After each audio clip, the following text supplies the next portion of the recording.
Welcome to the viewing room. I'm joined by Jennifer Bouani, Jack Schumann, and Mark Pellegrino. And today we are going to be discussing Baby Reindeer, which is on Netflix. It's a British black comedy, at least according to Wikipedia. And it's a miniseries that is about a comedian, Donnie Dunn, who's a bartender in London, who gives a cup of tea to one customer, Martha, who then proceeds to stalk him intensely. And a whole ensuing plot comes and all these things that we're going to be discussing today. Now, first, before we get into the discussion, I want to get our roundtable thumbs up, thumbs down. I guess I'll start. I'm going to give it a sideways thumbs on this one, not up or down, for a couple of reasons that I'll get into. But that's it for now. So why don't we go Jennifer and then Jackson and Mark? I give it a thumbs up. I Okay, think it's an important story worth telling. good. Okay, Jax. I agree. As difficult as it was. Oh, look at that! I Yeah. even get a Ooh. Zoom thumbs up. As difficult as it was to watch at times, it was a thumbs up. Oh, look at all the thumbs up that Jennifer's giving now. Yeah, I don't, there's no option for thumbs down or thumbs We've sideways. discovered buttons on Zoom. All right, Mark, in your, I'm going with the girls. I'm saying it's a thumbs up. And I don't okay. know that we're often on the same team. Oftentimes it's Mm. boys against girls, but this Yeah, time this it's, is a different one. I'm going with the girls on this one. That's fair. That's fair. Finally, you've come over to the dark side, Mark. Over to the right side. Let's just Yeah, the correct we'll see. side. Kirk has convinced me. I've been utterly convicted in the past, and Kirk has turned my mind around a little bit. He has a way. He's forced me from a sideways to an almost up position. So Yeah. that's pretty formidable. Okay, so Mark, I did want to start with you though. So you selected this one. Why did you choose this one? What intrigued you about it? Like, why don't you get us started in this discussion of Well, Baby Reindeer? it was a recommendation from my stepson, whose taste I have. I have a very similar taste to him, I think, in drama and comedy. Every show he recommends, I usually like. So, and the premise of this sounded interesting. It's a stalker premise, and the fact that it was based on true events sort of drew me in, was very fascinating. And from moment one, I was taken in by what I thought was fantastic acting on everybody's part. I thought everybody did an amazing job. What drew me in most, however, which you might, I don't know if you just find this too naturalistic, Kurt, or whatever, it was, to me, it was an unflinching narrative. He was Mm, unflinching expose of his own character or lack thereof, and an unflinching expose of her character, or what he took to be her character. In no way does he paint a prejudiced or biased picture against her as the aggressor and the assaulter, but takes a great deal of moral responsibility upon himself. And it's not inappropriate. It's not the altruistic guilt that one feels because they think they have to take on a moral accountability. He digs deep into his own psyche and figures out why he ended up doing what he did, and how it ended up putting him in the positions, the rather unfortunate positions that he was put in, where he abandons himself and pursues an idea, what he thinks is an ideal goal, for all the wrong reasons. And to me, the victory in the end is the realization that the come to Jesus moment, that he becomes aware and conscious of what it was that was misleading him and taking him down the path towards abuse, and allowing the abuse to turn his personality and change his I can't say change his character, but certainly warp his character, and make life and normalcy much more difficult. So well, can I ask you a question? I got a complete arc of a character, I think, if from beginning to end, that was extremely flawed, but aware of the flaws, and actually I think did something about them. But okay, I'd like to ask you a question, and I do want to get Jennifer and Jax. But so, given that, how do you think of the ending? So, spoilers, obviously, but the ending. Remember, he quits comedy. He is distraught. He goes to a bartender, forgets his wallet, and then, in reflecting the very opening scene, gets a free drink, which is obviously, in my opinion, some kind of show of the repetitiveness of this psychological abuse, that it's not gone, right? So that's how I took it. Well, how do you take that ending? No, I didn't take it that way. Okay. I took it as a bit of a PTSD flashback, or that he Mhm. might have felt, he might have felt like he was in her shoes now, but Right. it's a subjective sense, but it's not objectively so. I think what made him get out of comedy was actually being enlightened and understanding that that's not what he really needed or wanted. So yeah, that last image, it's also sort of a writing thing too. Now, I know he was a comic, but there are certain writers who believe that you sort of have to start with an opening image and end that with a similar image. And it might have been a writing gag on his part.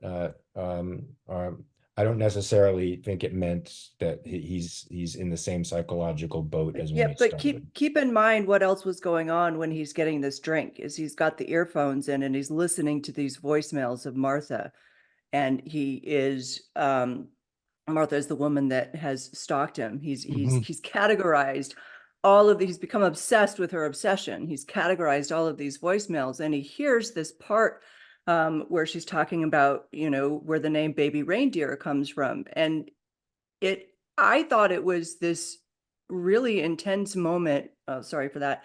I thought it was this really intense moment of empathy, in a sense, of like putting himself in her position, not to excuse what she's done. I don't think it excuses at all what she's done, but she's on a different level from like a Hitler. She's on a different level from like a complete and total psychopath, although she might be a bit sociopathic. And then as he's listening to he finishes listening, and then that's when he gets the free drink. So I thought it was kind of this interesting juxtaposition of empathy, but it didn't. I didn't take from it that it was going to turn into him stalking this bartender now, or him repeating a pattern of abuse. I thought it was kind of just this like beautiful, empathetic moment, and leave it at that. I don't know. What did you think, Jennifer, of that last scene? Well, stepping back, what did I think of the show? So, and then I'll get to the ending. So I liked it because I thought it was it's a great character story, really, really well done, specifically focusing on codependency and how it starts, why it starts, the dynamic of the positive flattery and combined with criticism and ridicule, and how that creates that unpredictability, creates the addiction to each other. And I had never heard the word codependency until like I think 2018, until I met someone who was codependent and shared that with me, and I read a book on it. And so I thought I've never seen a show that did this so well, and just really honed in on how it starts. And at the end, I kind of side with Kirk. I thought the fact that he was sitting there was kind of a way of saying, hurt people, and get ready, because he's been hurt. He's been through all this trauma on many different levels, and he's going to have an impact on the next bartender serving him. So I did pick up on that. I did take it like that, but I didn't see it as a negative thing. I thought of it as, yeah, this is what happens. This is why we got to stop the pattern. This would be becoming aware of it fully, is how you stop it. But you don't Except, think he cycled out? You don't think he became aware and cycled out? He stopped. He stopped. pursuing I think he, fame. He stopped pursuing, promiscuous adulation. He stopped all that because he recognized that I think that he was was, down the wrong path. that's a big question. Yeah, he did definitely learn and introspect, and I respected him for that. Did he do it enough? Had he gone far enough that it was going to be absolute? They left it as a cliffhanger, I thought. They did leave it kind of open-ended. I mean, there was a way that they could have definitively shut it off. He could have, Yeah. I mean, but it probably wouldn't have been as artistically satisfying. They could have showed another scene where he comes back in and pays him for the drink, or but I mean, I also saw it as he's recognized this pattern, because it was very, as soon as he realized he doesn't have money, and then the bartender gives him a drink, and he has this look of realization in his eyes. And I think, you could say he can either start the pattern or stop the pattern, but he's at least recognized, oh, here's the pattern, which is, I think, far Different than more Martha.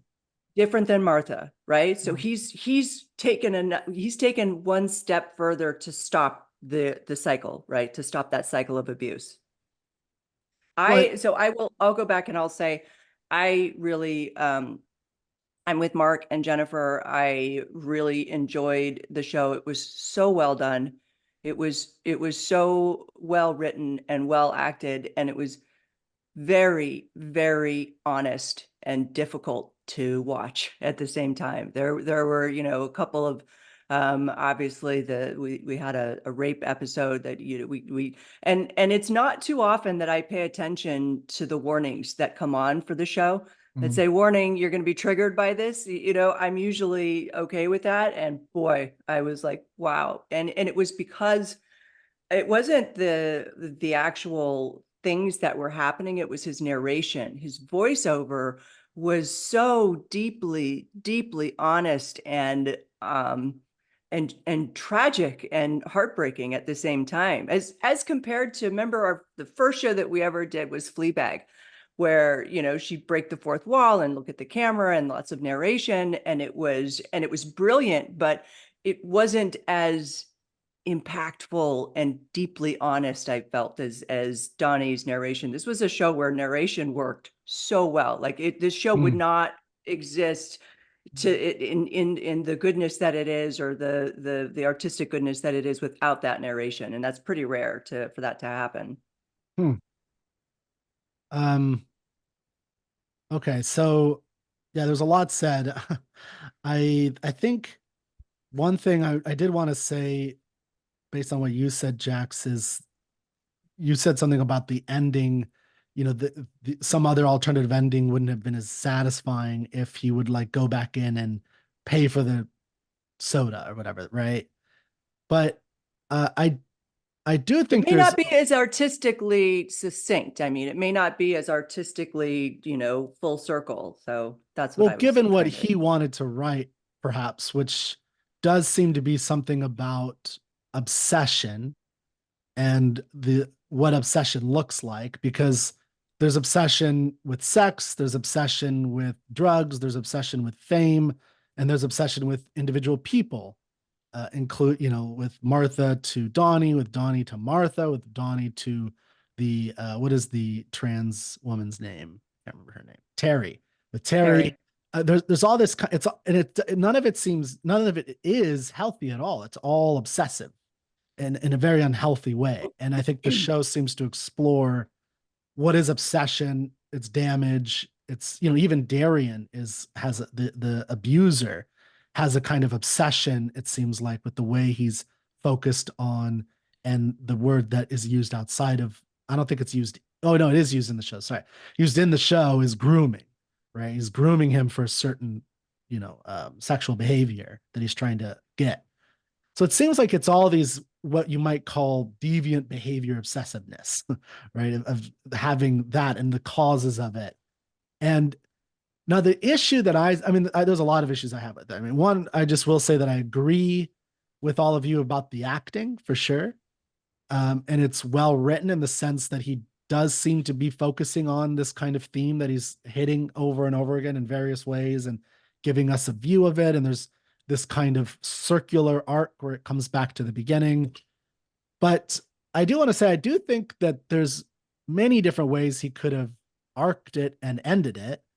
One that the reason that I have to condemn it personally is because there is no moral condemnation in the end of Martha. There is an excuse for her and her behavior.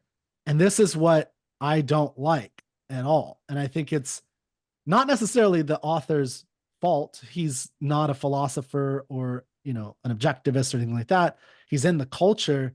But this kind of excusing of bad behavior, whether it's a murderer, oh, he didn't get kissed enough as a kid. Like that is not acceptable. Bad behavior is bad behavior. You condemn bad behavior, whatever the reasons are. That is a moral you make moral judgments about things and you say that is bad. Now it's fine for psychologists to go in a room, listen like he did as a detective to try to learn and categorize psychological deep subconscious behaviors for things or subconscious views. But I did not like the portrayal of that as a function of human behavior that we should all kind of, if we see someone like that, there's a kind of excuse that could be made. They have a baby reindeer in their past, and I see this as a dominant thing in Hollywood, as that kind of excuse making for bad behavior. And I just have, for my personal philosophy, I just have problems with that. I think if someone does something bad, you should call them out on it.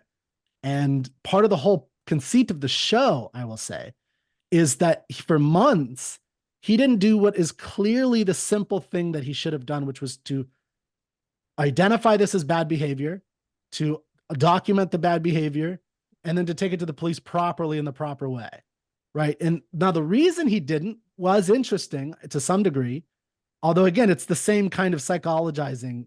I'm using Ayn Rand's term, psychologizing, which is trying to figure out someone's subconscious viewpoints. But you could also say it's part of introspection as well, because part of what he has to come to realize certain things about himself before he can make the move to the police. So he's not just psychologizing about her behavior, or he actually seems to be making excuses for behavior, and it takes time for him to introspect and understand that he's making excuses for her behavior, and that in fact what's really going on is this other psychological dynamic in him that we get to see over the course of the show, sort of the source of his moral confusion. And the source of his moral confusion is this rape that happens rather far into the series for us, but for him it's a source of moral confusion, and that's what he has to untangle.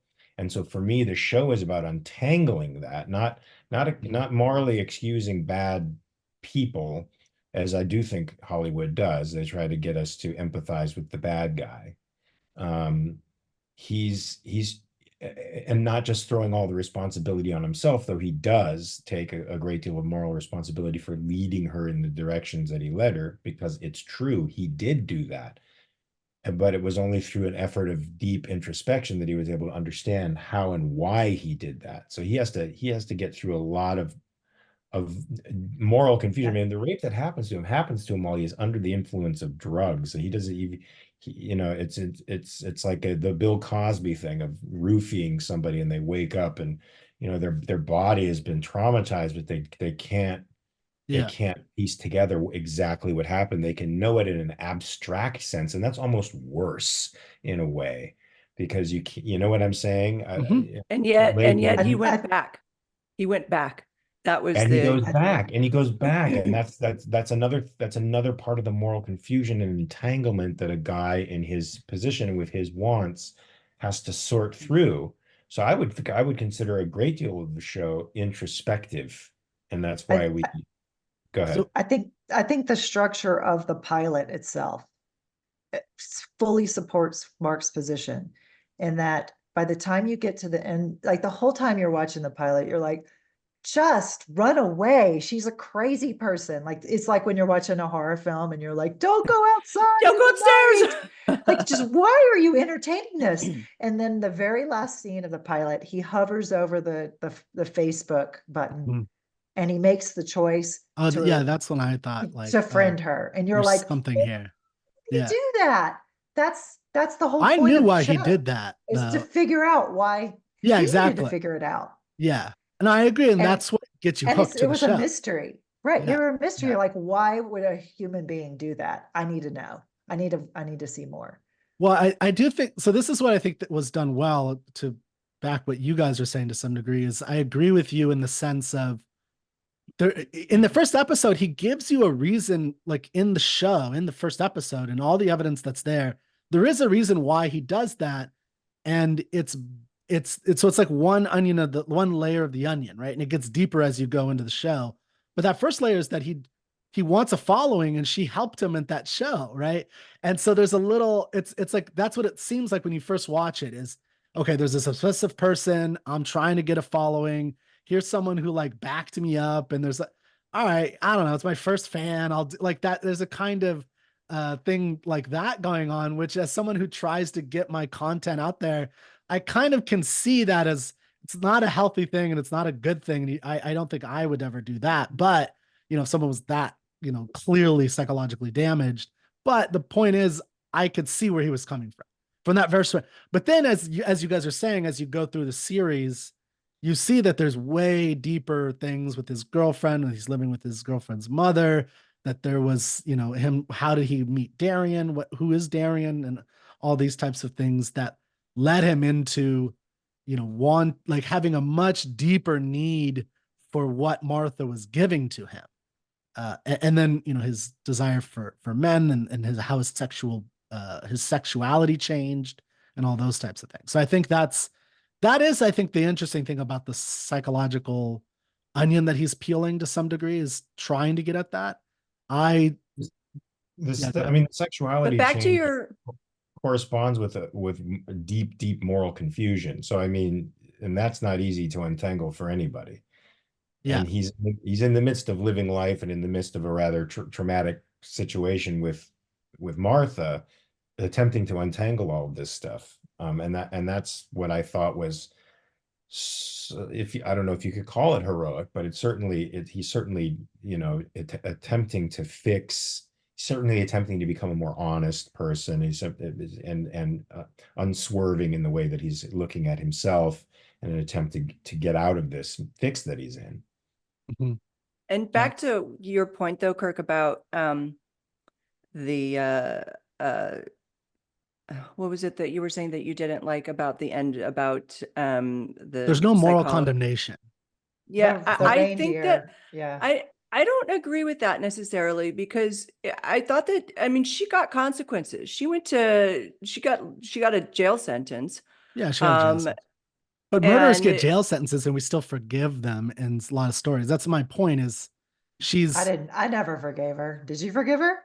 Me, heck no, like but I think the show forgives her, is what I'm saying. The show gives her a reason for us to, okay, we found some deep rooted psychological problem she had because her parents fought and she had this baby reindeer. And it's like, okay, in real life, there's a sadness to that, of course, if you hear that, but still the behavior is bad.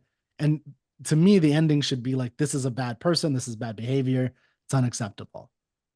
Yeah, but it's unrealistic to think the bad behavior doesn't root from something. And they're just saying, hey, there's something behind here. It's worth looking behind the curtain. Don't turn your eye to that. I mean, in this respect, in this respect, I'm on Kirk's side, not with respect to the show, but in general. Like, in general, yeah, if somebody does bad things, you condemn the behavior, and justice is the most important phenomenon that we as human beings, I think, need to pursue with others. In this case, I think he needed something slightly different. He needed a kind of closure. He needed a kind of emotional understanding of her. I mean, it's become a bit of a cliche out there now, and Hollywood abuses the cliche that, you know, anger and rage at somebody, it can affect your life badly. It can affect you, the quality of your life, and that coming to grips with something, to terms with something, understanding something on a deeper level can also be healing for him, Okay. right? Okay. Let me But I push back also think I on wanted to something say here. something really quick. Sorry. Okay. That's okay. Where has he just come from when he goes to that bar at the end?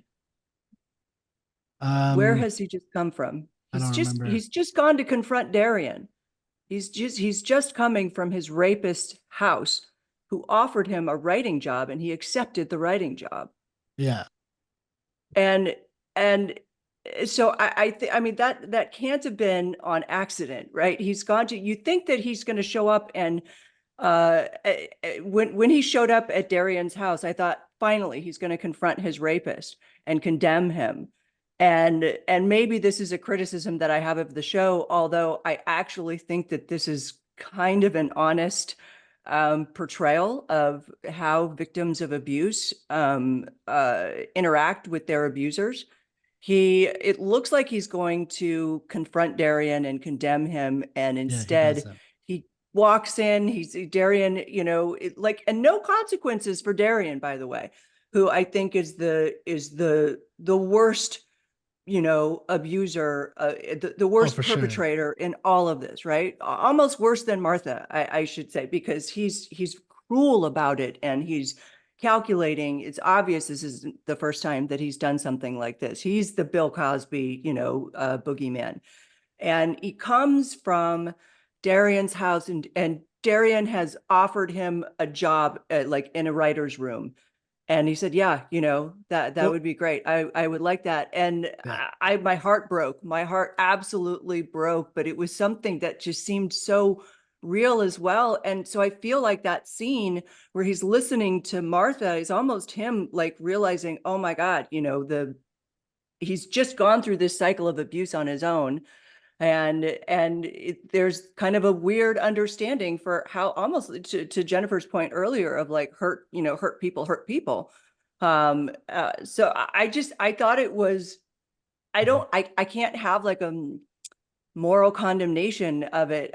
Because I just thought that it was sort of accurate in terms of how, you know, people who have gone through this kind of abuse respond. Struggle, Well, struggle. Yeah. So let me But ask the you. accuracy, Go the ahead. accuracy doesn't negate the fact that it should be morally condemned. I mean, yes, it's true. Correct.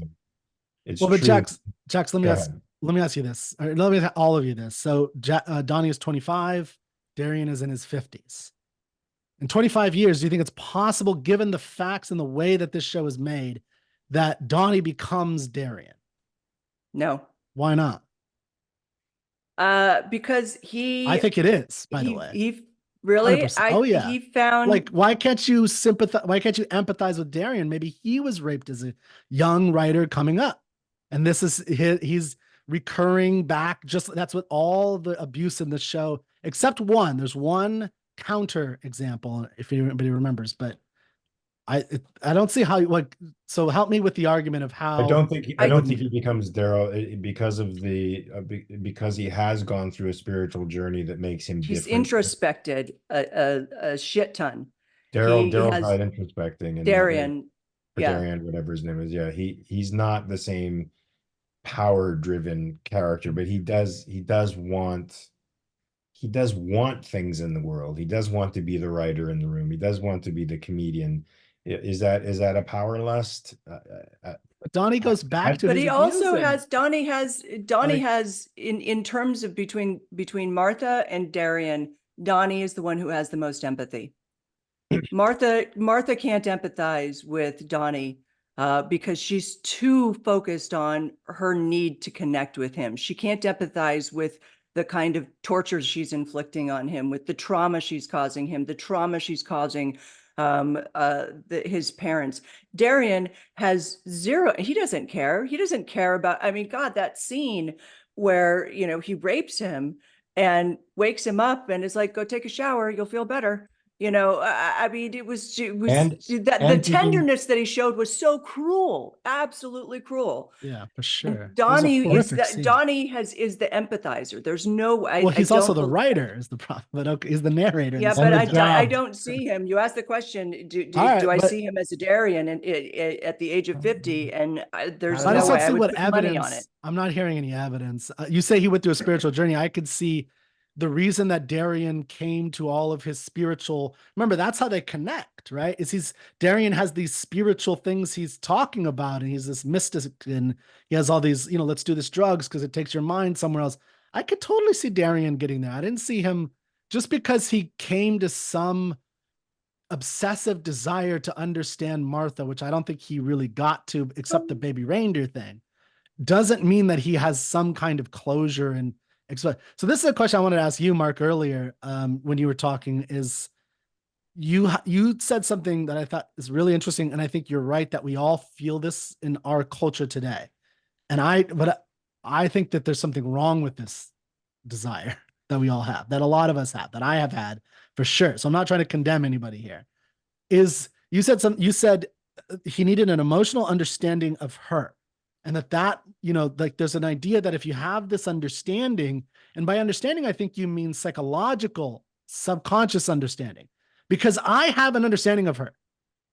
This is something I'm going to bring Ayn Rand into this a little bit. This is something Ayn Rand brings up about the difference between philosophy and psychology.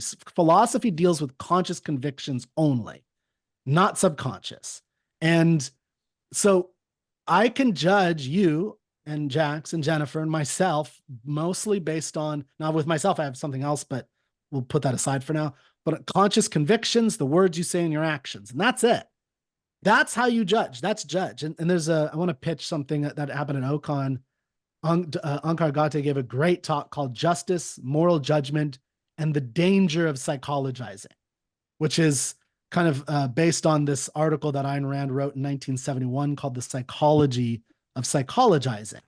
And she basically talks, and we won't go into the whole thing, but she talks about in essence, our culture today substitutes psychology for philosophy. And it's really, psychology is a new realm it's basically mysticism. It's the same kind of thing, the way that we see psychology today. Now, it's a lot to talk about, and I know I'm bringing it up, but the thing that I'm catching on, that I had the desire to, like I've had this in my life. I bet you could all sit there and think of a person in your life who you thought you needed to have some kind of deep understanding of who they were in order to move on from some bad experience with them. This literally happened to me not that long ago, where it's like, I'm thinking like, and there's a question of like, how deep do I need to go into their psychology to feel better about what happened? And I think what philosophy and Ayn Rand's philosophy offered to me, I'm just speaking for myself, is a real clear understanding of there's a level where it doesn't matter. Like that deep subterranean unknown flux of things in a person's mind is not my responsibility or realm to think about in judgment. It is the firm conscious convictions and the actions that this person took that I can evaluate, and their ideas that I can see from what they say. And I don't see understanding as mutually exclusive from judging.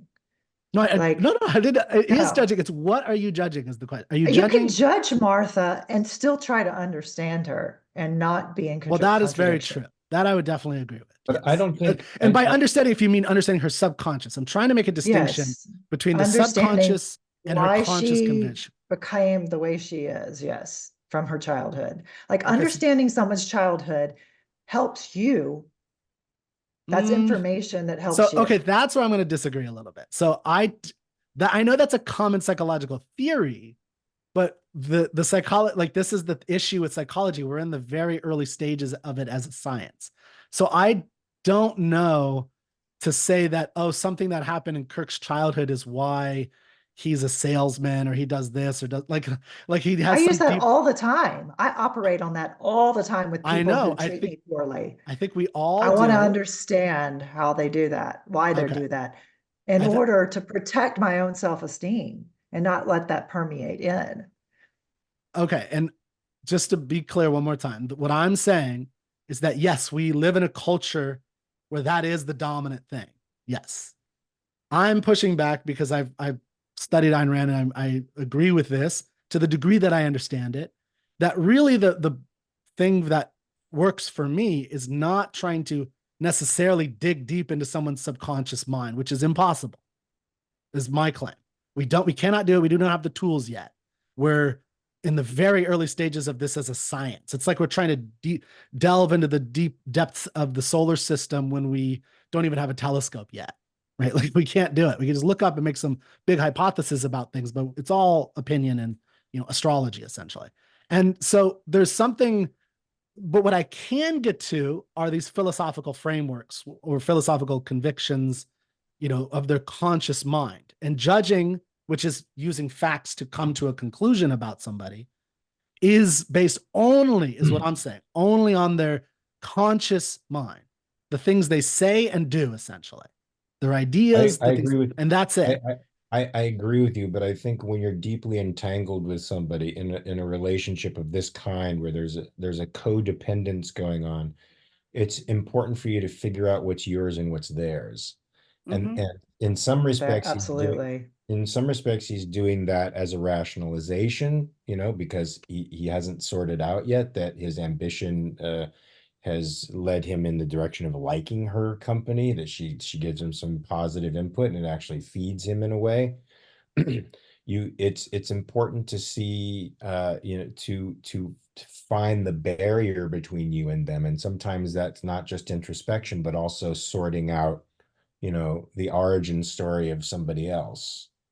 You know what I'm saying? Even Well, though I want I'm Which to, the yes, I do origin see what you're story that saying. has facts. There are facts to it. She did have the baby reindeer. That is a story, that is a fact. But the other thing too, though, Well, is that Kirk, yes, that is, it's, I feel that this is a little bit different because, um, so I several years ago, I had a stalker, and it was an ex-boyfriend, uh, and it went on for months and months and months, and um, I tried to understand all the reasons why, and especially because I, knew this person. I used to date them. And at some point, I agree with you. At some point, you have to stop spiraling down to figure yeah, out yeah, the why. Why did they do this? Yes. Because at some time it doesn't matter. It's the It fact that consumes they you. did it, period. Right. yes, So yes, yes. you get very obsessed, but that's also, I have to say, that's also victim a mentality, because when you, and Donnie, even though Martha didn't abuse him in the same way that Darian did, he still fell very much into that victim mentality. And when you are a victim of abuse, you start to have these cognitive distortions where you start to feel like you're in control of things in reality that you're really not. And I can't remember if it was Mark or Jennifer who just said it, but it was about like learning the difference, like learning what's yours and what's theirs. I think it was Mark that Mark, you said yeah. it.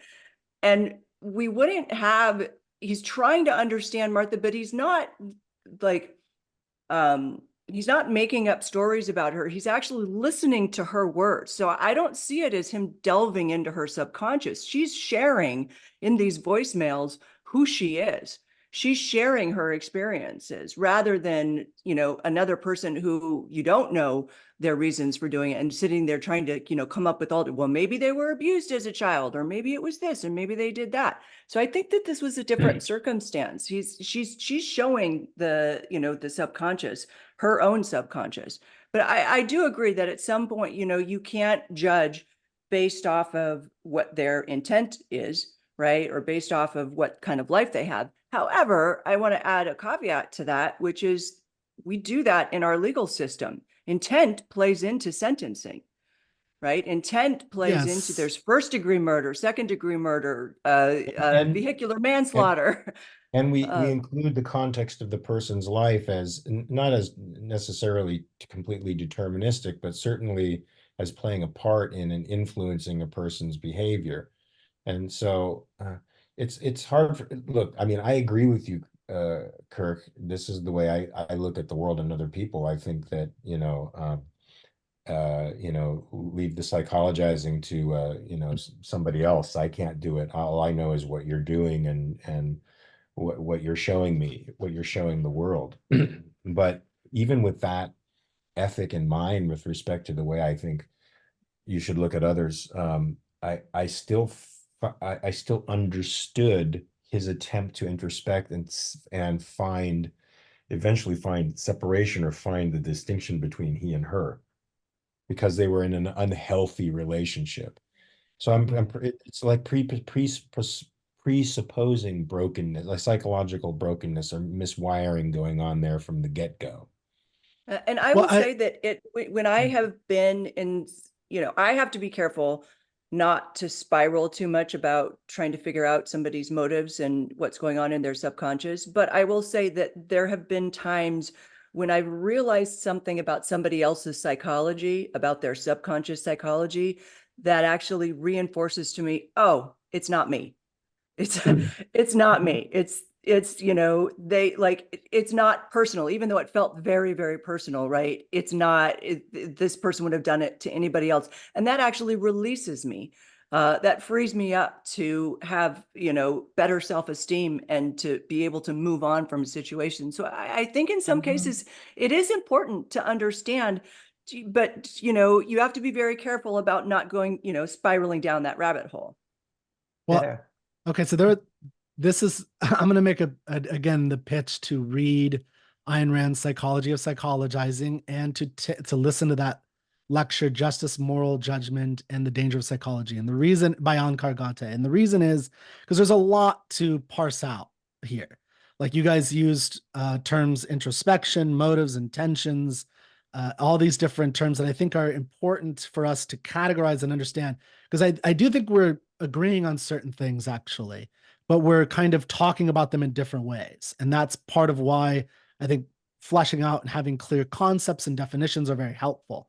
So I just want to stress one more time that I'm not saying that some part of a person's psychology is not relevant. What I'm saying is there is this whole category of our subconscious, psychopathology. Like there's this whole deep part of our that is completely unknowable at this moment in our time right now. And so the desire to go into that and to pull out whatever you want. And I think the Baby Reindeer is a good example of pulling out what you want. Because in order to have a conclusion about a person's subconscious, you'd need to have all the relevant things, like all the action. Like a lot of us have lots of traumatic experiences. Some of us have deep traumatic experiences and yet lead very healthy, happy lives. And it's just not just because someone had something happen to them means that it's just, my point is that there's this deep subterranean aspect of the human psyche, which is as deep as the sky, as deep as the universe is infinite. And the going in there and trying to come out with one or two or a couple of explanations that explains the moral judgment of the character, that's the problem. That doesn't mean like some kind of understanding, like especially motives. Motives, I think, is very different. So understanding a person's, the conscious reasons for something, like I think I've seen this a lot with people when they're talking about dictators, right? Where it's like a dictator tells you what they're going to do. Hitler said, he wrote a book about what he's going to do. Hamas has said what they're going to do. And yet people don't believe it, right? They don't pay attention to the things that they're actually saying. I think more people say what they're going to do and do it than we think or give credit. And what we do is we go, well, there's some they're impoverished, they're this, they're that. There's all these like deep psychological things that's like, no, but he said he's going to do this and he did it, right? Or he's going to do it at the first opportunity.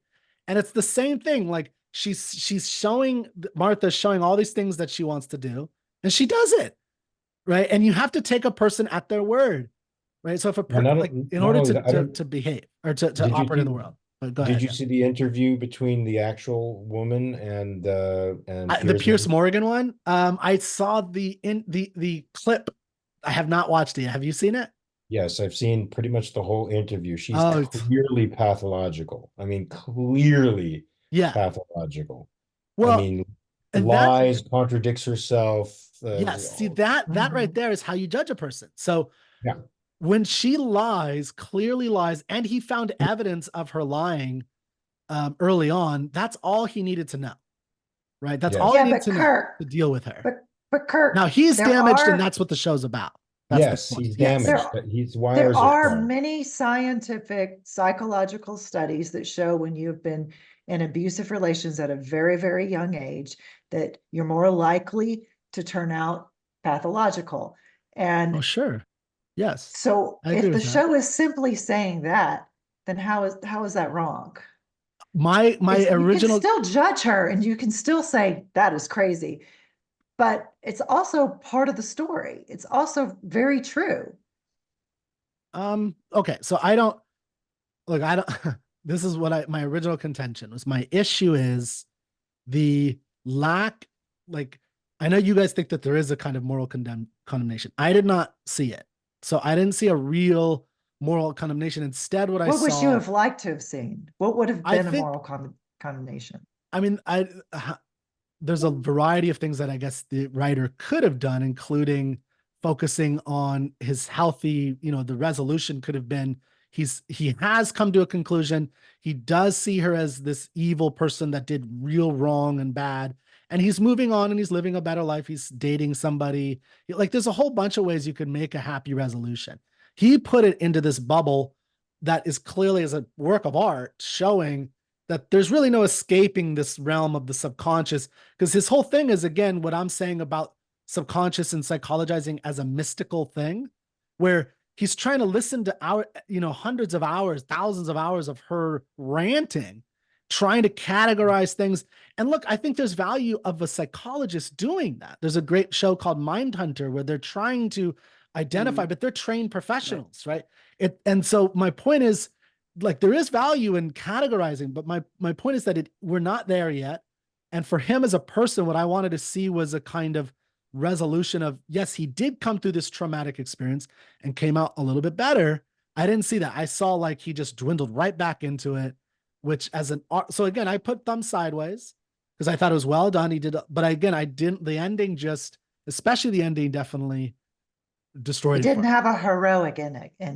It didn't even have to have a No. heroic ending. It just had to have some What kind if of he- arc where he got out of it.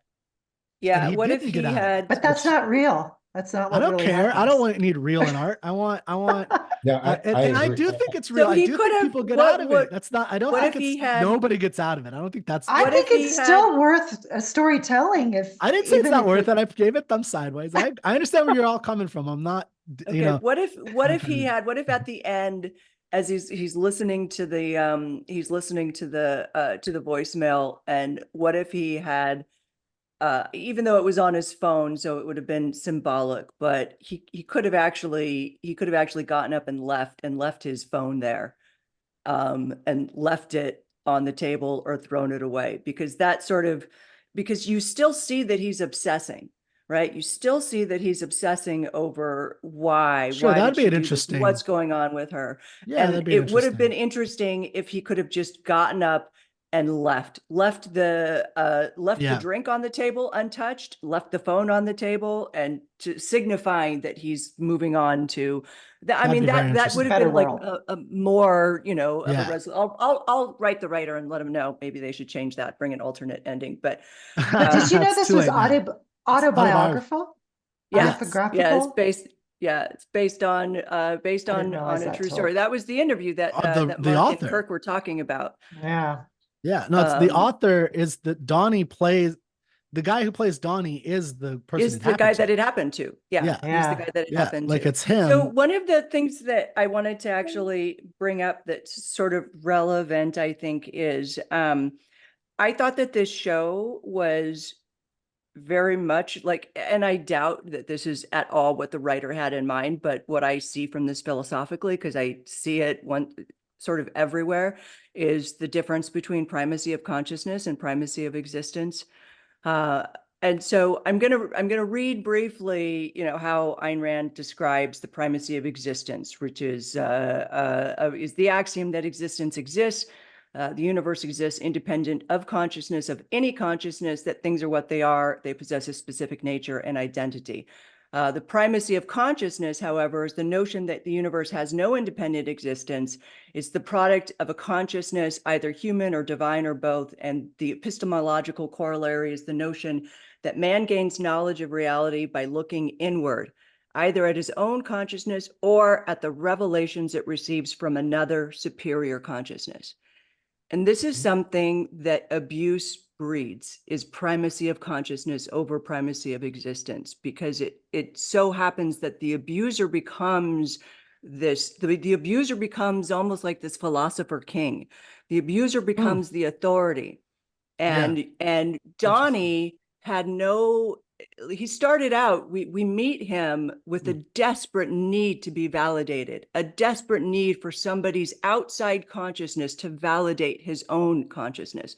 And I think that ultimately this is his journey, is the discovery. And I don't know that he gets there at the end, but I think that his journey is understanding, when he has that scene, when he breaks down at the comedy final, he actually understands, if I wasn't so consumed with how other people saw me and with all this external validation, none of this would have happened to me in the first place. If I truly loved myself, independent of what other people are saying about him, because that was the draw to Martha. Martha gave him this extreme validation of external consciousness. So I think it's a really important theme, and it's very specific also to people, who have been abused, because the abuser becomes the authority and their world and their divinity, in a sense. And part of learning how to come out of the mindset of victimhood and abuse is understanding, where your own validation and where your own self-esteem comes from, which the abuser is so good at tearing down, because Darian would not have been able to assault and rape and victimize Donnie if Donnie hadn't already started from some point of primacy of consciousness, in my opinion and in my experience. So I don't know what you guys think about that. I mean, I definitely Interesting point. I definitely think it's interesting. Again, a psychological categorization that's possible, that primacy, does primacy of consciousness come out of, or can it come out of, abuse, in the sense where you're codependent because of the way they're abusing you? So this, I think, is It distorts reality. It's a distortion of reality. Well, the issue to me is, I think it can. I don't know personally. So I don't know that there's enough evidence for something like that. Because I do have the belief that even damaged people have more control over their conscious convictions than they say. I'm a person who believes that philosophy and ideas are what shape you as a person. And in your choosing of those things. Now, that doesn't mean that there's not roadblocks, problems, abusers, and bad things that get in your way. There absolutely are. And in fact, Ayn Rand's characters, although she never gets credit for this, have a lot of that. Like Hank Rearden has an abusive wife, a very abusive wife, and that he's married to. And it takes a lot for him to have an affair outside of his marriage with a healthy person, and to finally learn what it is to be healthy in a sexual or romantic relationship, and to desire that, even though he doesn't get her in the end, right? Like that. Rand is really good at all that, and I definitely agree that has to be some relationship between our philosophical ideas and our psychological effects, and probably vice versa. I do not know that we are anywhere close to understanding what that actually is. And it's kind of dangerous, I think, for us to sometimes make these hypotheses about it. It's fun sometimes. It could be a fun parlor game, but I just don't know that we're there yet, right? And that, to me, is the concern. When you were talking, Jax, a lot of what you were saying did kind of resonate, though, I'll say. There was things that, I could see an effect, that being in that kind of relationship where you start to be codependent, and then that is a kind of primacy of consciousness type thing. I see what you're saying there. I'm just saying I just don't know. It's just, I have to be honest and shrug my shoulders about the level of knowledge. I want to piggyback a little. Yeah, I want to piggyback a little bit on what Jax was saying. I think because if you start out if you're formidable relationships when you're growing up, you know, in that preconceptual stage of growing, your mind is drawing conclusions preconceptually. If you have a codependent relationship with a primary relationship in your life, like a father or a mother, or because of abuse or inappropriateness, that does it definitely sets that primacy of consciousness tone to the way you evaluate the world, since they are your universe growing up. I think it For can, but again, I'm saying I'm not saying you're powerless against it, because okay. that's where philosophy can come in Yeah. Right. once you Yes. That's why have Yes. philosophy is critical. Yes. moral That's where I think we all agency. agree. Yeah. Yeah, once you have moral agency, you can use philosophy to combat a lot of this stuff that Mhm. feels visceral. Like Ayn Rand talked about, that it was impossible to. I think she said it was impossible to change your sense of life. Now that's or extremely I difficult, think it's if not. difficult, but I don't, But yeah, I don't, anyway, but I know what you're saying. I get really what you're saying. hard. And Yeah. I think it's really hard because, all of that stuff starts before we're able to categorize and conceptualize stuff. And it's at such a deep level. It's so deep within us that it's hard to sometimes access what that all means. But philosophy can certainly help us get there. It improves our lives for sure, like a great deal.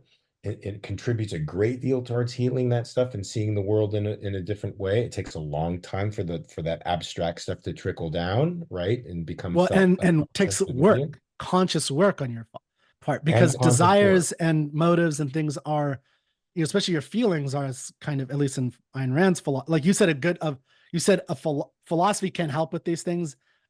I bet what you meant was the right philosophy, because there's a lot of bad philosophies, right? So Yes, the right most philosophy. philosophies, Very important. we all have a philosophy, right? Ayn Rand gave a great speech, Philosophy Who Needs It. We all have a philosophy. That's an important thing.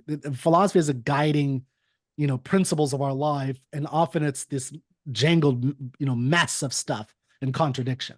But anyway, I think that's what you are saying, and I agree that a good philosophy can help you gain a kind of confidence in the control you can have over your life if you have the right kind of guide. And I do And want if to, he did, yeah, if he Donnie doesn't have had a that. good, right, he does, Yeah. and that's his journey, right? His journey is sort of uncovering that. And he never makes it to, having like an explicit philosophy yet, but his journey goes from, he starts out terribly insecure and needing that validation. And if he had But he started ends out that way. with, he ends, He you also mean ends he that ends, way.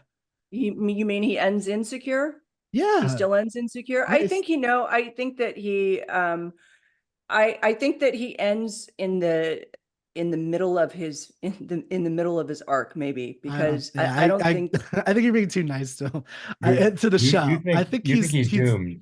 You think no, he's the doomed. show, he shows that you mentioned the word naturalism earlier. This is one of the things that's frustrating to me is, yeah, I don't doubt that there's some element to this actually happens to people. That doesn't mean that it's worthy of art. But now, I'm just a it's a great, benevolent person, Kirk, and you're just malevolent. I So, am super malevolent. But I did want, well, anyway, I agree with you what you guys are saying on a lot of things. I think it's worthwhile to explore philosophy. I want to say something that Netflix, this is what's interesting to me, is like this blurring of this line of, here's art, just look at this art, enjoy it. And Netflix had like these, call this hotline. Like it was this, if you have problems, call 1-800 talk about it or whatever. Right. And which I think, I'm not saying there's anything wrong with that. I'm not accusing anything, but I think it's interesting because it's almost like that's part of the motivation, is like, I'm going to find these, it's like a marketing type thing. It's like, there's all these people who've been abused. We're going to have this story. We're going to produce it. And then we're going to, that's what people are going to be excited about. And we'll help them out if we need to. And we can have some nonprofit charities and things like that to get into the, if they need help. And that's good to have help, go get help. If something like this is happening, that's very important. But to me, it was a little, like I said, the artistry of it was what bothered me, in the way that it was this bubble of recurring abuse. And I think there's better philosophies out there. And I was triggered in that way. I've seen this really bad, and I'll use the word triggered, and seeing the Well, I bad mean, philosophy, and he's which I fighting see a all battle. around. Obviously, it's everywhere. But I he's fighting a battle and introspecting without the tools. He simply doesn't have those tools, so he's using what he Yeah, can. But right. and the you good have to be. news is Yeah. the good news I is want that to a show like this gets us talking about it Well, and exactly. That's why I was and glad you reaffirming chose. our values uh, and Yes. assessing Yeah. how we would behave in that situation. Yeah. How did we behave in situations in the past, which Yeah. now we get to introspect and sort out, how Which we is would why I behave didn't go down. now. I didn't I go want to down. bring up I Yeah. want to bring up an I agree. interesting dynamic that might go toward one of your questions you'd asked earlier, Kirk, about who's to say that he's not going to at 55 years old, he's not going to be a Darien. And Based on what's in I the thought, story. But yeah. right. So yeah, I want to bring up an interesting dynamic from the story, which is the relationship between him and his parents. That was the one Um, exception. Yes. Yes. and his Yeah. so what it is, his father grew up Mhm. that scene where Yeah. his father is teary-eyed and he said, I grew up in the Catholic Church. And Yeah. that's all That's you all I have to had to say. say. His That's all I had to say. father Yeah. was his father stopped that cycle of abuse, because it's very Mhm. clear that his father never abused his son. Yeah. And what did Yeah. his parents do when he told them all about, They when he accepted it. confessed everything? They loved him, they embraced him. That's why Yeah. he's That not going was to be beautiful. Darien.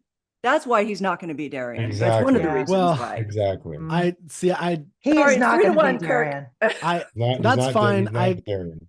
Like I said, I think that was the only counterexample, and it was well done. And I thought it was He's a not a good. predator. It was He's not a predator. critical. He's not a predator. He's No, I know, definitely a but the victim, question, not a predator. I know, but my argument is that if you accept the premise of going into subconscious like explanations for behavior, if that's your starting premise of human behavior, you're saying, okay, there's these subconscious, that's what essentially determines you, which is, I think, what's going on in this story, essentially, is he's determined by all these things that happened before him. And if that's the Oh, Sam premise, Harris would love this. then I think that is very possible that over 25 years, because again, if he would have ended it before going back to Darien, he would have like accused Darien, he would have accused Martha, he would have said, this is bad, I'm going to go pursue this career, whatever, and do something to kind of wrap it up and move on and say, he didn't. Instead, the story is about the cycle of abuse that is reality, I guess, right? That it does happen. Yes, it does. Of course. Doesn't have to, but it does, right? That's a choice that we as adults have to make. And it's harder than others for some, which is why I do agree with therapy. It's, some it may be impossible, right? I think, and there is some where it's completely impossible. It's just unfair in that sense. But my point is that in the realm of the story, I definitely think it's a strong possibility he moves in 25 years into the realm of Darien based on the Now, ending sequence. I think All it's right. Well, highly I've made more my likely argument. that he's going to find a healthy partner, and that the two of them will engage in consensual sexual rape fantasy, so that he can take control of what happened. It's very common. It's a very I common understand thing. that. I I'm don't not have a being problem funny. with It's any actually kind a of. very common thing. But I I don't think have any that's kind of more problems with likely those than kind of him actually relationships. becoming a predator.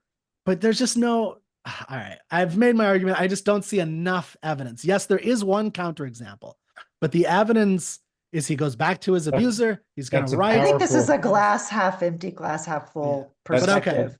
That's a Um, powerful example, though, that his father stopped the cycle of violence it and is that a they powerful example. accept him Yes, for who he is. I That's don't a think it's very guaranteed he will powerful. go there. I don't think it's guaranteed he's going to be Darien. I'm saying it's not clear.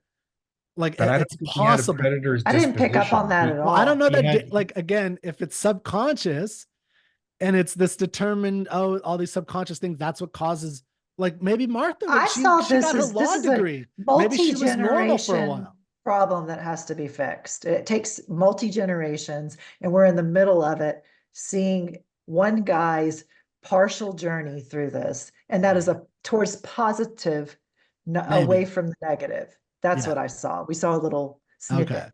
All right. Maybe. I don't know. I think it's possible he becomes a Darien. I think I it's possible love he our becomes his father. discussion Yeah, over it. I agree. I think it's interesting. I think it's worthy for people to think about this story. What does abuse mean to them? How do they experience it? I think I agree with what you're saying, Mark, about the importance of introspection. Of course, that's really critical for all, and that is a kind, I think that is a kind of psychologizing about yourself, but it's really more about introspecting, like an apprehension, like an understanding of your deep motives that you have a lot more evidence for than anybody else, right? Nobody else can have as much evidence about yourself as you do. And you see yourself over time. You can look at why did I feel that way and ask the right kinds of questions and things like that. So I agree. All that stuff's important. I think Donnie, I don't know that he did a great job of that, to be honest. Like, to be honest, when I think about the actual story, I don't think he did a good job, but at least he's given the tools he has. He's trying to figure something out. You know, It's also a show that he's trying. demonstrates the importance of philosophy. And well, that's what I was trying to argue. What a good philosophy can do, and the lack of a good philosophy, can do. I do want to say, it doesn't really get this address book that, as though. another one that's just came out by Tara Smith, Egoism Without Permission, the moral psychology of Ayn Rand's ethics. She doesn't talk about this stuff, but she does talk about this kind of thing a little bit in Desires, and I think it's a book worthy of getting. So anyway, but I would say that the show it failed on actually showing it didn't philosophy fail because it doesn't address philosophy at all, really. I mean, there's a little bit of Buddhism and stuff in there, but like from our perspective, our standards, it doesn't go there. Yeah, we would want it to be addressed more explicitly, and it's not. No, you're Yes, right. It's I not agree. an explicit demonstration of philosophy versus no philosophy. I just, as you know, fellow followers of philosophy and objectivism, we see in shows like this just how much philosophy is lacking, and how and it's if they just have philosophy. Everything. Well, the good right philosophy. He does have a philosophy. So he does have a philosophy. Everybody has one, right? Yeah, everybody has one. But I think there's the thing that it does that I thought was well in terms of why I brought all this philosophy and Ayn Rand into it is he is trying to find answers and trying to understand the world, but he's doing it all in the wrong way. He's operating on the wrong ethics. He's operating on the wrong epistemology. He's got the wrong metaphysics. He has, and that's how Darien gets in, because Darien gets in because of two things, I think, primarily. It's mostly one, he has this, help for his career. That's his immediate hook. And that happens a lot, I imagine, right? Is I'm going to help your career. You come hang out with me, I'll help you out, right? I got you. That could be genuine, it could be disingenuous, it could be predatorial. There's all the types of things that can happen. But then the conversation around them has to do with all of his Buddhism, I don't remember, he's a polyamorous guy. He's like, having this weird, mix of a philosophy that he has. And then he's trying to say, there's, meaning in this music. So you need to take this MDMA, you need to take that, and that's how he kind of hooks him into the deeper stuff. It starts with productive career and goes a little deeper. And I will say that a lot of, Scientology and a lot of religions, they start, I think that's probably one reason why Scientology is popular, is because no one has ever really approached me for Scientology, but I imagine this happens a lot where it's like, we'll help you with your career. And that's how they start, right? Like, come on over little by little. And then they draw you in little by little. And then you start becoming a little successful. And then it's like, you want to hang out with the crew, right? Get a little higher. And I don't know. I'm not saying, I have no idea, but I assume there's some level, no one's ever done that to me. I will say one quick story of L. Ron Hubbard's whole thing that did happen to me, where it was after a big breakup. I started going to meetups and networking events, and this girl was interested in me, I thought. And she seemed like she was flirting really heavily. And she's like, oh yeah, come, I'm a psychologist. I do these things. I take this test. And I was like, oh, okay, that'll be fun. And I thought she wrapped it up in like this flirty, like, I like you type thing. And I walk into this weird bunker by the John Wayne Airport. And I was like, what the hell am I? And there's like a guy taking a shower, and like you could see most of his body. I'm like, this is the weirdest thing. And I walk into this hallway, and then I walk out of the hallway, and there's this big room of just L. Ron Hubbard stuff. And I was like, oh shit. Run! They got me. I still took it. But so my point is that I think like there is the philosophy, and this is what these, philosophy is like a framework for living and existing and being a human. And there's part of how these bad philosophies, I think, hook you, these religions, bad religions in particular, but all philosophies, is they take something that is sometimes even a good and desirable thing, a desire for a good, productive career, a desire for romantic love and connection, and they start reeling you into these deeper causes. And I think the same thing is happening here with Darian and this whole deep subconscious psychopathology as an explanation. That's my overall argument. I think that's really interesting. And Kirk, I think that you made really interesting points. I'm not convinced on, I'm not over on your side yet. I'm still on my side. It's okay. But there's I something accept that I wanted to, it's totally kind of a little bit off the subject, but the character of Darren, that Yeah. actor, like Yeah. the places that you have to go as an actor to Yeah. carry, to bring that out. Like, Mark, I don't know if you can speak to that. Like, I mean, how do you do that as an actor? What's your mentality? How do you get into that mode? Of the abuser? Well, Yeah. so it's been a while since I've seen it, but the character you play in Dexter is an abuser. Like, isn't he the ex-husband? He's an abuser, right? It's Yes. been so Yes. yeah, I think that's a good But example, there right? was a clear positive through line to Paul Bennett's character. Yeah. Like, he was trying to demonstrate to his wife that he was better, that he was sober, he wanted to get his family back together, he wanted to be a good dad. There were all these aspirations that were in Paul, of course, that he could never realize, he wasn't capable of realizing, but that was his intention for sure. Whereas the intention of this guy is in the end probably doesn't really have anything to do with success. It has to do with grooming him for, rape. He wants to take advantage of him and exploit him sexually. And you can see it from the very first moment they meet at a bar. Yes. There's something flat and cold in Yeah. the way the guy is. Yes. There's something Ugh. predatorial and Yeah. animalistic about him from the very beginning.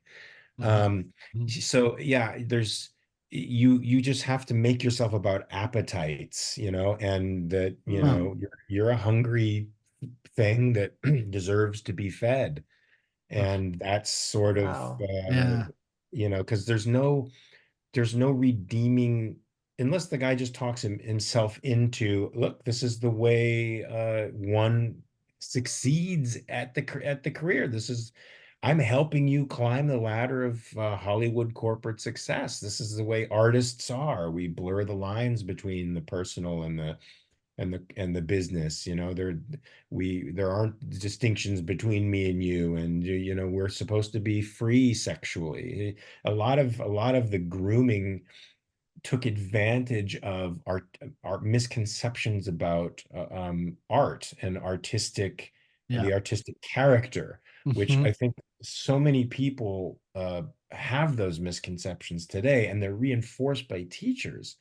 So that when a Harvey Weinstein is not just using or say a predatory casting director or a predatory teacher is telling you, look, you're an artist, you should be uninhibited. They could work on you, use shame that's legitimate, that you feel, you shouldn't do, that you understand you shouldn't do it, but they could use your misconceptions about what an artist should be in order to gain some kind of exploitative leverage on you, which I think this guy did. And as an actor, you may just think that you're opening this guy's spiritual pathways up. You could you could make yourself into that spiritual guru. I mean, that's what a lot of these predators do in Scientology and some of these other, Eastern philosophies. They're really just satisfying their appetites for sex or indiscriminate, power over other people. But they tell themselves that they're actually making the world a better place. Well, yeah, I think they believe it. Yeah, I think they believe this. Like, they probably have those kinds of convictions of that this is the truth, right? And this is the problem of having, this is why a lot of people are against thinking that there is a objective truth, because the viewpoint is that it leads to that kind of well, if the objective truth is that the German is the master race and that the Jew is a leech on it, that we need to get, then if that's true in objective reality, then the result is you do have to get rid of Jewish people, right? Like that's the good thing to do. And that's why I think so many people react so negatively about the idea of objective truth, is because that's the image of that's what truth is, versus there's a view of, obviously But objective reality and things like that. But well, that's the view. That's just a consensus view. Like, so yeah, the yeah. consensus makes up the objective reality. And so people confuse the consent. They do this all the time on social media when they say you get ratioed. Oh, your response got ratioed because you said something controversial. So lots of people view it, but not a lot of people like it. It must not be true. Oh, really? I've never even heard that one. That's I've Yeah, never new. heard that either. This is the first time I've heard that expression. ratioed, yeah. So I Huh. get that a lot because, I'm fighting with people a lot on social media. And so Mm. they're like, oh, how do you feel being ratioed? I'm like, I feel pretty good. I'm good. Why do you think, because 1,000 people saw it and only one reacted, that it's false? Hmm. Yeah, yeah. I mean, I will it's yeah. say that the just back to Darian real quick, the tragedy of this story is that he's the only person who doesn't suffer. Well, hold on, He hold on. does it. Lots of people think that he may be suffering mentally I or think in he some. is suffering. It's just not in the show. That I would agree with. He's not. He doesn't. Although I don't see his life as a good life. Now the person Right? that's talking about, you can't judge on subconscious. How No, can you no. say that he's suffering? He's There's no evidence of his suffering whatsoever. He oh, walks in to his house at the end, and Darian's like, "Oh, I caught your thing. Cool. Do you He's want a picking writing and job?" choosing. you have to It's define what he, no. Hold on. I'm sorry. You're misunderstanding. You have to define what suffering means. I think his whole life is suffering. I do not think that is not a flourishing life. Darian is not living a Yeah, flourishing life. He is you can on tell that drugs all from the the time. He's abusing. That is not a good thing. Oh, So I see that what you're is saying. suffering. It's you can true he tell didn't get. that. He should be dead. So sorry, Mark, one second. So there's a great series that I love, and I've been revisiting it, and I think it's like a great counterexample to this as great art about abuse. And it's the character Elizabeth Salander and the girl with the dragon tattoo, where she's Oh basically a yeah, modern day Fury. And the original title, the Swedish title, was Men Who Hate Women, and that's the story. That's what the story is about. And now the way she does it is she puts a in his dildo and kicks it until it breaks and like destroys people. She's like an Athenian, the Greek fury come back to. That's what I want to see. I don't want to see this cycle of abuse. Like I know that it exists and that's unfortunate. That's not the kind of artistry I want to see. I want to see Lisbeth Salander fucking you up. That's what I want to see. Like I want to see that because it's like she like puts I am a pig rapist as a tattoo yes, on this one guy. Like, yes, that's what I want to see. And that's what I had a problem with this is that the naturalism is what bothered me so much about it. Is yes, I know this happens and that's horrific. I want these people to burn in the bottom of hell. And art is where you could do that. And this guy didn't do that. The artist did not do that. He chose to give us like, this is my truth. It's like, fuck your truth, kill the motherfucker. Like, like, sorry, I'm getting pissed off, but I want justice in my art. And I don't get that enough. And I wanted to see it here. All right. I'm sorry, Mark. Go ahead. no, but I agree I have to agree with you in that sense. You're right. That's what I want to see too. But that still did not reduce the impact of this show for me because Sure. I'm I like got it. Yeah. I want to see the girl in the dragon tattoo here. I'm a rapist pig on the guy's stomach too.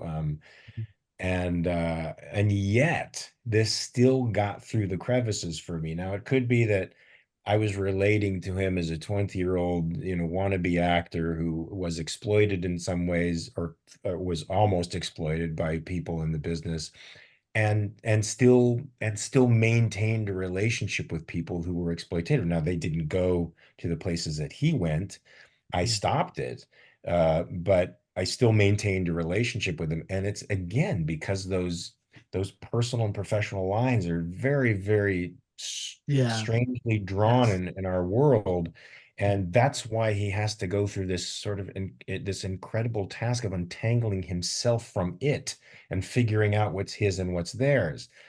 So maybe I was flashing to an earlier stage in my life where I understood what he was trying to go through, and without the power of powerful philosophy to help open your eyes to what's happening and seeing clearly, and helping you to establish a sense of self and self-esteem and boundaries. He's Mhm. doing it all without those weapons. I sort of related to him. He may be floundering around in the sea, but he was able to articulate it in a way that I think other people floundering around will, at base minimum, be interested in not doing that anymore and seeking help. Maybe. I You See, hope know, so. Kirk, I maybe don't, in 25 years, he'll be like Mark Pellegrino. it's well, no, but see the story that Mark just told me was that I heard, and again, this is just what I don't know what happened to you or your subconscious or any of these things. But the story I heard is that you chose not to go down that path, and you chose to draw the line. You chose to I do that. did, but He chose not to do that. He chose to continue to go to Darian's house, right? That and despite all the clear evidence, despite his girlfriend saying not to do it, despite his own inner convictions, which by the way, is the opening of Ayn Rand's essay, The Psychology of Psychologizing, is exactly that kind of warning signal that you ignore because you want like that's the problem that he is perpetuating that does but I happen in real didn't. life, But but I didn't have that, but I likewise didn't have that moment with this person. Like, hey, you tried to abuse me, so fuck yourself. well, he Even didn't do even when that. I saw this person at a convention 4 or 5 years ago, I never said, hey man, you tried to abuse. He was like, hey Mark, how, you hadn't seen me in years. He's no longer representing me. He was the first person to represent me. But I didn't like go, fuck you, pal. You're not worth it. You're a Yeah. creepy dude. I Well, just neither said, did Donnie. huh? Donnie didn't. He started. You didn't He's No, tattoo rapists on his yeah, I didn't tattoo stomach. rapist on it, right? But that's the part that I relate to. That's the part that I yeah, understand.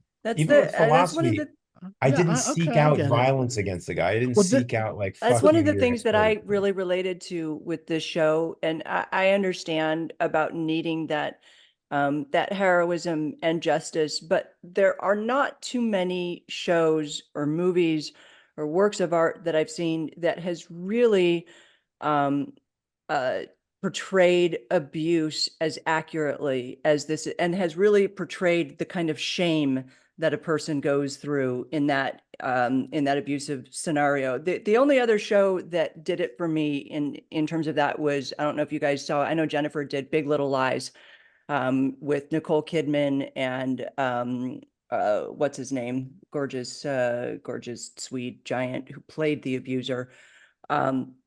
The only other show that did that well is the relationship between Nicole Kidman and her husband. God, I can't remember his name. Skarsgård.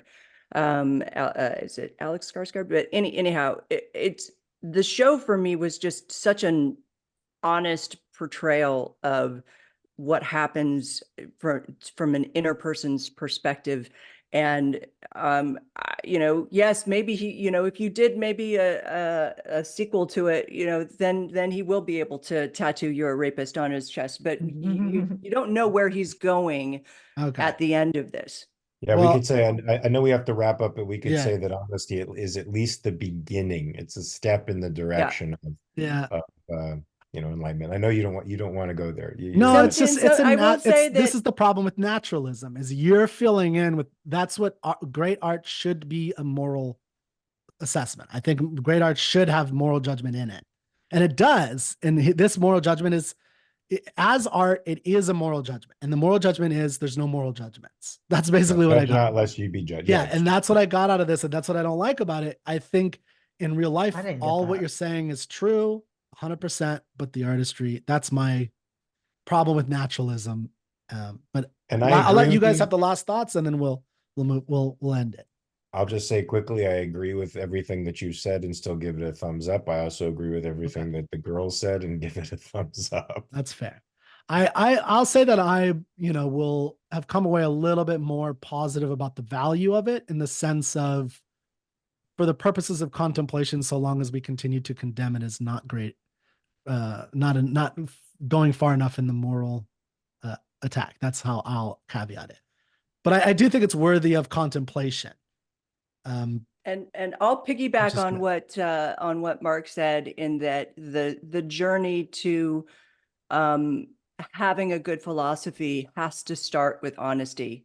I can't tell you how many people I've known Yeah. who have read Yeah. Atlas Shrugged and all of Ayn Rand's books, and try to wear her philosophy like a cloak without truly understanding where they are honestly in their lives psychologically, and that messes you up even more. So I think that the true road to enlightenment begins with honesty and introspection. Jennifer, last thought. The journey of 1,000 steps begins with one, right? This is what we're watching, is the beginning of that change, the introspection and the honesty with themselves. And that is something to be celebrated. And I think we have to have patience, because people don't just change overnight. All right. Well, thank you everybody for joining in. Make sure you give us your comments about your thoughts on Baby Reindeer and our discussion. So thank you, and we'll see you next time.